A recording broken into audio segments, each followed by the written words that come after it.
I set out to understand some of the great landscapes of Britain, to piece together the history that shaped them. And this seems one of the most remote, the coast of Pembrokeshire. It's a magical county, a peninsula nowhere further than 20 miles from water. But where you'd expect to find seaside towns and fishing villages, there are castles and standing stones, and right up to the cliff edge, farmlands that could be in the heart of England. And I wondered whether this landscape had simply turned its back on its coast, or whether in some hidden way the two belong together.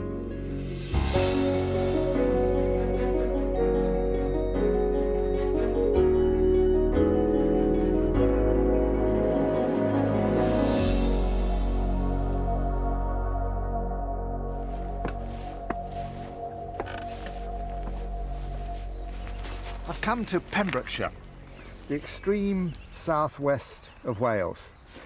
It's a county of beautiful green farmland, but the sea is never far away. Spectacular cliffs, little ports, beaches run all the way around the coast. And my question is how far farmland and coast are separate worlds with separate histories. How far do they belong together as one landscape? I took a boat down at Milford Haven in the south of the county. Here the sea cuts 20 miles inland, the Digleddau, 90 feet deep, enough for some of the world's largest ships. It's lined with oil pipelines and refineries, and with forts dating back to Nelson's time when an entire enemy fleet could have anchored here. But why isn't it lined with great ports and towns? It's extraordinary that one of the world's greatest natural harbours isn't home to one of the world's greatest cities. I asked historian Roger Thomas. This is Milford Dock. It's a tiny place. I mean, I can see gorse in bloom just behind the houses there. It was built as a speculative venture in the late 18th century. And it grew, and you've got a very designed town. It's all in parallel lines, it's a gridiron. But it progressed to a point and then petered out. To begin with, the main thing was whaling. They tried to attract the Irish packets, they tried to attract mail ships, shipbuilding. So I suppose people would have hoped that this would have become a port like Southampton or Liverpool. Well, presumably. I mean, the designs originally were much larger, and the docks would have gone much further out into the haven. Really? Yes. You know, as we advance here now, we're coming into the actual lock, which was large enough to take the largest ships in the world at the time when it was built. In fact, it's much bigger than many of the ones at Liverpool. So it's an absolutely splendid site for a harbour. The whole problem has been its location. From here, it's a long journey before you get to anywhere. It's too remote, really. The isolation that sabotaged Milford's ambitions sank every plan to make this waterway rich. All its little ports tell the same story. In the 19th century, the Great Western Railway built Neyland to entice the great transatlantic liners. But nowadays, it doesn't even have a railway station. Because it's the oil industry that has really taken off here recently. Since the late 1950s. And as with all these things, there's a degree of boom and bust. There's only two sites still working. And really, it's the isolation issue is the problem. It's a long way from the main point of sail. Instead of cities, there are farmlands along the banks of the Digleddau. It's been too remote for modern ports to grow. Even its oil lines are now falling derelict, floating like ghosts in the haze.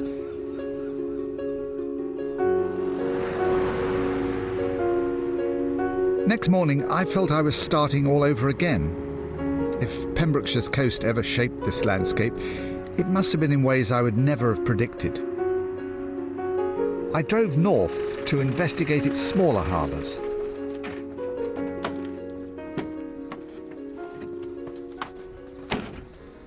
It's clear that Pembrokeshire has always been too remote to develop in a big way industrially. But around the coast there are many little ports, Fishguard, Newport, Solva, and they've got a life of their own. And the next question is, Has that life affected the landscape? But what were the little harbours doing? I couldn't see much evidence of fishing or seaside holiday making. Historian Peter Clawton took me to the cliffs above Porthgyn. Here he said you can see what they were up to and how it changed this landscape. What were they doing on this part of the North Pembrokeshire coast? Well, if you look down there, you can see the spoil from Slate Quarry.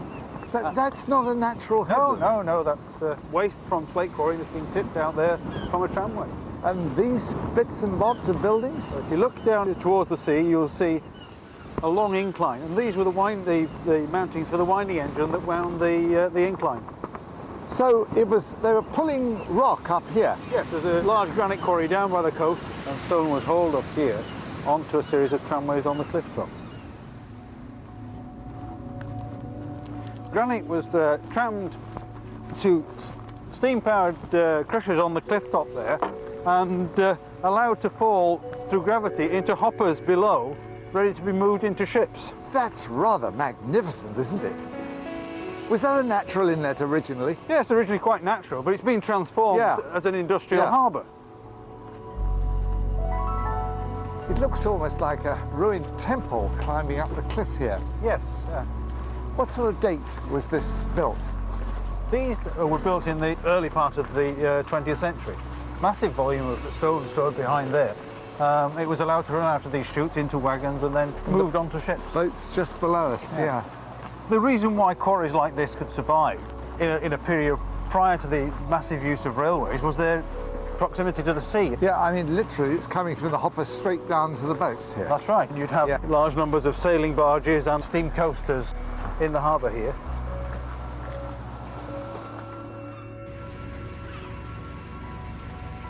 It wasn't, after all, the great waterway at Milford Haven that had shaped this landscape, but these little inlets. They weren't fishing, but quarrying ports, growing up over the last 2 centuries. And all along the coast you can see the impact they've had. There was quarrying in the cliffs in here, and these are the last phase of working, the granite quarries. I see. And what about the Welsh slate, though? Was that ever mined around here? The economically viable slate quarries were those that had good access to the sea. Now you can see the slate now. That's packed slate, is it? I see. Providing you with a sea wall, effectively. So where are we going in now, then? We're now going into what was the slate quarry. The slate wasn't shipped out by the beach. It was trammed right round into Porthgyn and shipped out of Porthgyn. They built a little railway. Yes, there's a tramway running round. Good heavens.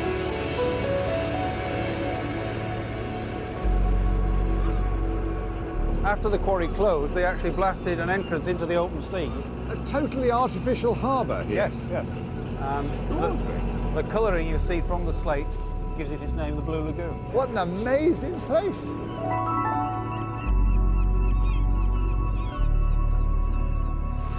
But was there quarrying further inland and further back in time?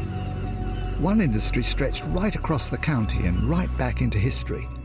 Peter took me to its very tip at Newgale. This was an anthracite colliery. The colliery here? Yes. We're down to the northwestern extremity of the coal seams which run across the south of Pembrokeshire. And this colliery was working up till 1905, from about 1888 to 1905. But no colliery within Pembrokeshire was more than a couple of miles away from the sea or navigable water. So that made it possible, really, that they had got easy transport out. It's the key to why the Pembrokeshire coalfield was one of the earliest coalfields to be exploited in Britain. Beaches like Newgale were used as the shipping points for coal from the early part of the 15th century onwards. 15th century? Yes, yeah. Ha! Under the gorse and the bracken, this landscape is still etched with pits that once owed their existence to the sea.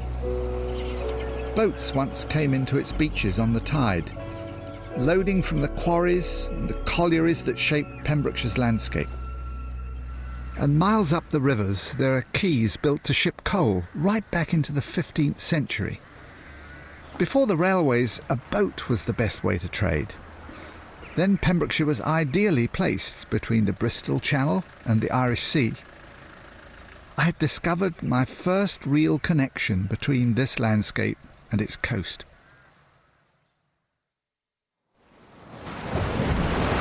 The sea has been the key to the Pembrokeshire landscape. This used to be an industrial coast that used the sea. The sea was the main means of transport, so Pembrokeshire didn't seem as remote as it does today. In fact, I suspect that if you go far enough back, Pembrokeshire wouldn't have seemed remote at all. And the clue is this great castle here at Manorbier. There are others. What do these castles mean, and what effect did they have on the landscape? Manorbier is one of a string of castles across southern Pembrokeshire. Many sit like this, right on the coast. Why? They look medieval. Who put them here? I was hoping historian Bill Zajac would know.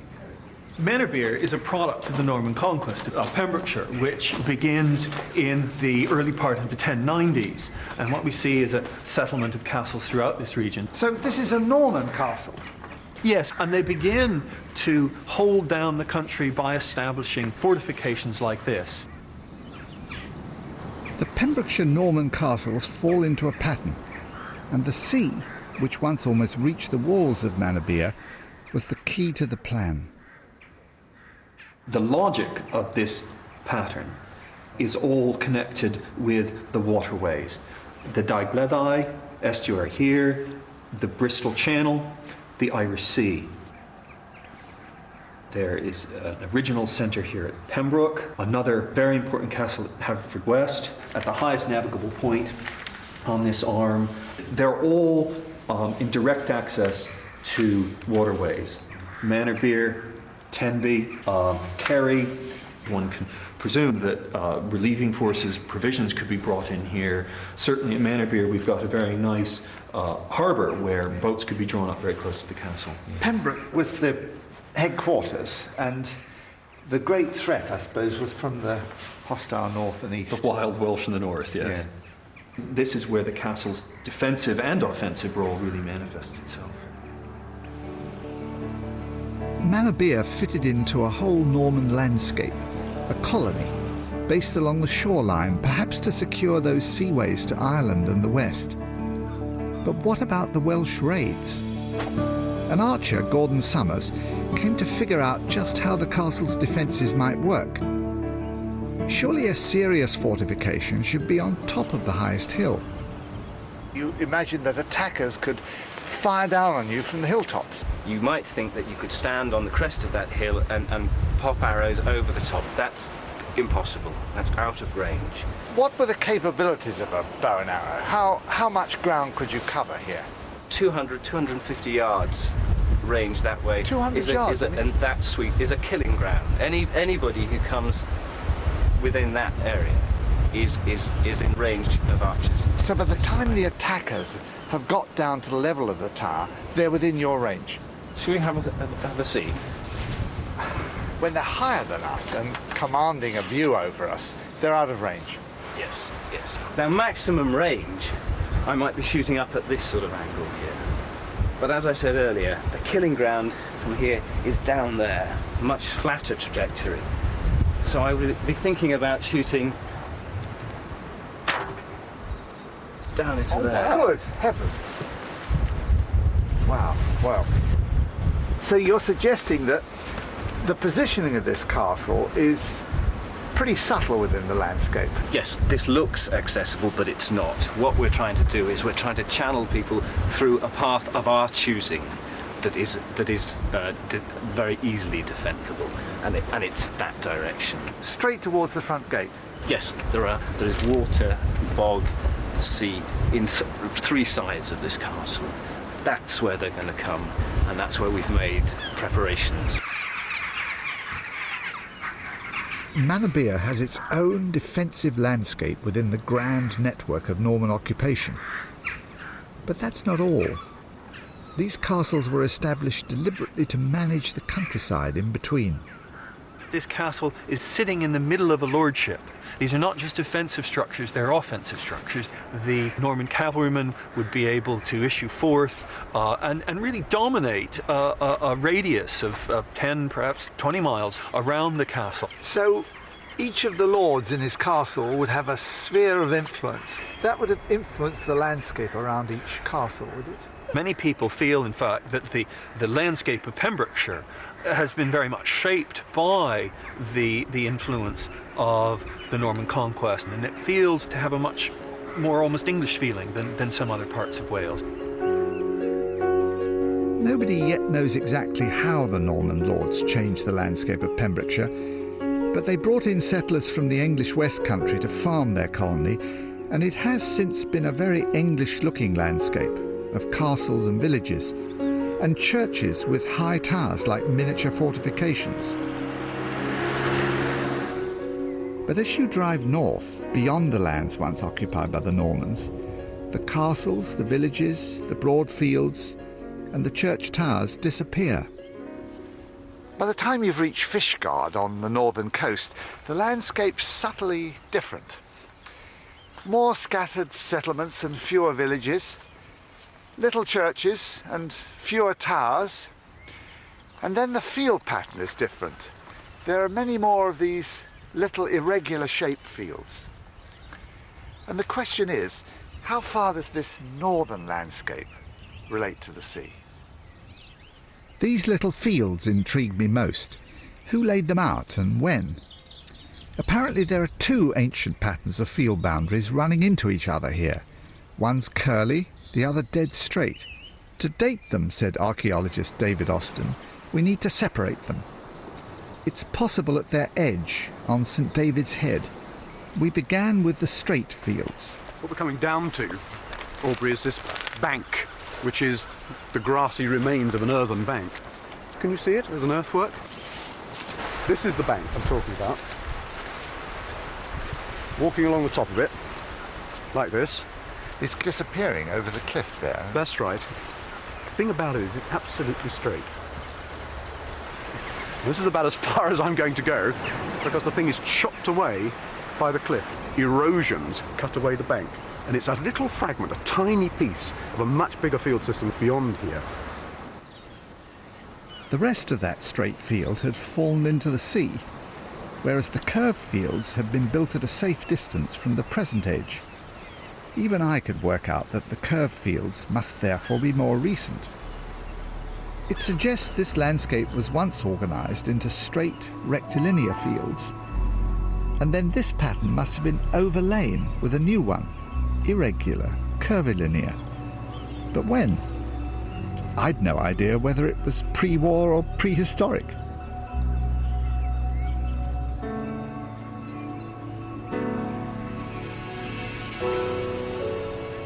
Further along the cliffs, we picked up the straight field boundaries again. And this then runs on across down here. We lose it under this gorse. That's it. It runs across the hillside over there. It hit, originally, a huge head dike. Can you see that? That's great, that line of stones down there. That's quite right. Massive. It's got a hill fort, ritual monuments. The rectilinear system has got a relationship with Iron Age monuments. They may just possibly be Bronze Age, but really they are the first and second millennia BC. You know, they're really back in the depths of time. The curvilinear systems are pushed out over the top of those. That seems to be quite clear. But there's clearly a gap. There's a space while the cliff edge is eroding and so on. Time has passed. Now, the possibilities are, you start running a checklist through your mind, is that it's 16th or 17th century enclosure. It appears not to be that. It could be medieval, but this is not standard kind of medieval farming. So with this curvilinear system, we're really dipping back into the Dark Ages, or the age of the Welsh kings, which lies between the end of the Roman period in 400 AD up to the 11th century AD, somewhere in that period. Who could have changed the landscape in the Dark Ages? I decided to leave the straight Iron Age fields behind and investigate. We went to Nevern. Built into the church is a gravestone from the Dark Ages, precisely the period when the fields were transformed. The key thing here is this script, which is etched into the side of the stone. This is the Ogham script, created in southeastern Ireland around the region of Waterford in the 4th, 5th centuries. Now, this relates, I think, to an episode that we've got in the Annals, which is people coming over in the 4th and 5th century and fighting their way into this part of the world. And then moved on into Brecon and then down south across the Bristol Channel into Devon and into Cornwall as well. And everywhere that we have this trace, these stones are kind of left behind them as an indicator. So might there be a link between the Irish who came across and the landscape of Littlefields?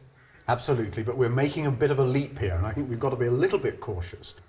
But if we're looking for a world in which these field systems get created, this is a very, very obvious candidate indeed. North Pembrokeshire's Littlefields were perhaps created by the Irish, who arrived by sea and went on to settle all around these western waters. Their landscape was the mirror image of the pattern created in the south by the Normans, both peoples drawn here because it was a crossroads of the sea.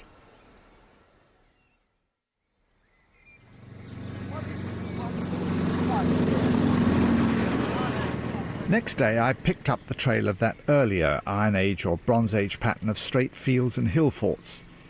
Did that also have some connection with the sea?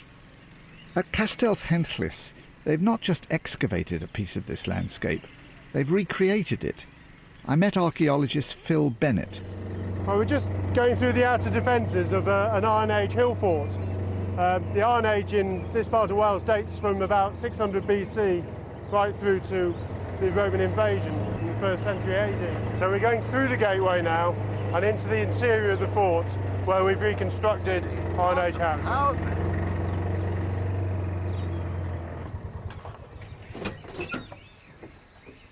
So these forts were strung out along the coast? Well, some of them were, but not all of them by any means. There were forts all across the landscape, miles from the coast. We're looking at a farmed landscape, settled, divided up into fields. There was open pasture and there was grazing out on the moor as well. These then were agricultural people? Yes. How do you know what they were doing? All we have to go on is the archaeological record. What we've done is reconstruct these buildings on their original foundations. It's a wonderful space, this. Each material here has its own story to tell. The posts are from coppiced woodlands, which they were manage. actually foresters. Well, woodland managers. Woodland managers, yes. Yeah. And you found grains of this type during the digging? That's right, charred grain has survived. And so we've got a bread oven, we bake bread, we grind the grain. And there's materials woven materials here of various sorts. They were actually weaving cloth. They're raising the livestock for the production of wool and then weaving cloth. Wood, corn, wool. It seemed to me that in Iron Age Pembrokeshire they had everything for a settled life without going anywhere near the sea. All your evidence is then that these communities this was their landscape, they were living here and they weren't really relating to the sea much. No, I don't think so. I think the people who lived here, for them, what you see was their landscape. Apparently Iron Age people and Bronze Age before them, who laid out those straight fields I'd seen, hadn't developed the connections across the sea that were later to be the key to this landscape. So was this the end of the story? Perhaps then these Iron Age, Bronze Age people 3,000–4,000 years ago were living here as agriculturalists and had turned their back on the sea. In most parts of Britain, that's as far back as you can take the landscape. But here in Pembrokeshire, you find these amazing stones dotted around, often near the coast. And the great question is, what are they? Do they perhaps represent relics of an even earlier community, an even earlier landscape? And did that relate to the sea? I asked an archaeologist, George Nash. He took me up the Nevern Valley and explained how the great stones were placed all around its rim by people who had yet to hear about agriculture. So a lot of these monuments really date from around the Middle Neolithic, around about 3,500 BC. You can see there seems to be a sort of like an arc of monuments encapsulating the whole of the Nevern Valley. And that means an arc of communities that were living in this region. Yes, very much so, yes. But also, more importantly, they seem to be defining a sort of territorial line of landscape. You see, all the Neolithic activity seems to be going on within this area. They were all close to the coast. Absolutely, all close to the coast, all with the coast in view. But the one really central to this whole landscape is Pentre Ifan here. And here's this astonishing thing. Yes, it's I mean, this is Stonehenge in scale, isn't it? I know. It's Pentre Ifan, a Neolithic chambered tomb, 3 orthostats or uprights supporting a very, very large capstone, maybe 25 tons in weight. Extraordinary thing. You see that the capstone lines up with the line of Carningli, this large mountain behind. Yeah, it reflects the lower bit of rocky outcrop there. Yes, it does. It's astonishingly parallel, isn't it? Do you think they were doing that deliberately? I think it's part of this idea of belonging to a landscape. And I think in order to belong to a landscape, you need to replicate things within that landscape with your monument building. Yeah.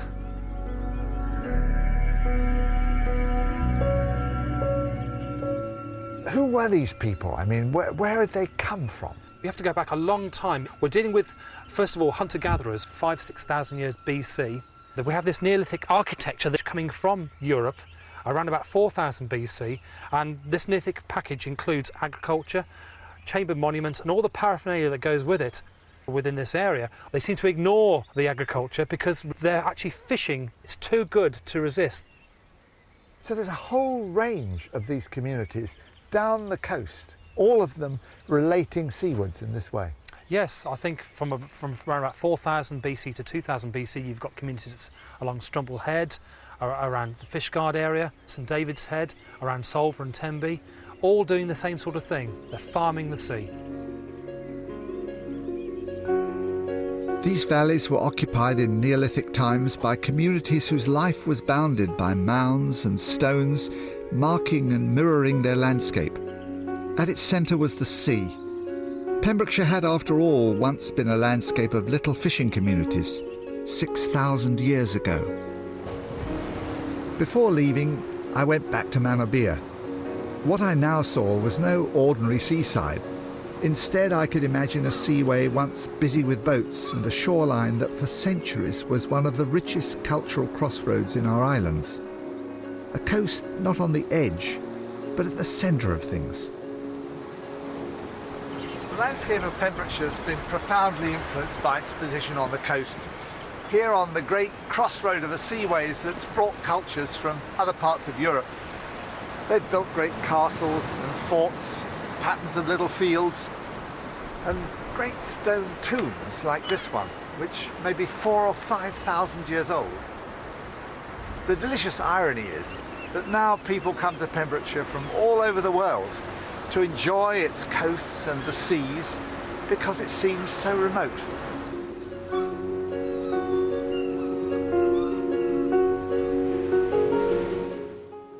Next tonight, exploring Britain through a lens with the documentary Film Mob. At 9, Horizon presents a guide to ageing as our flesh, blood and bone season continues. And then at 10, the race that shocked the world. We're off to Seoul, where Ben Johnson caused scandal in the 100-metre sprint. Don't miss it.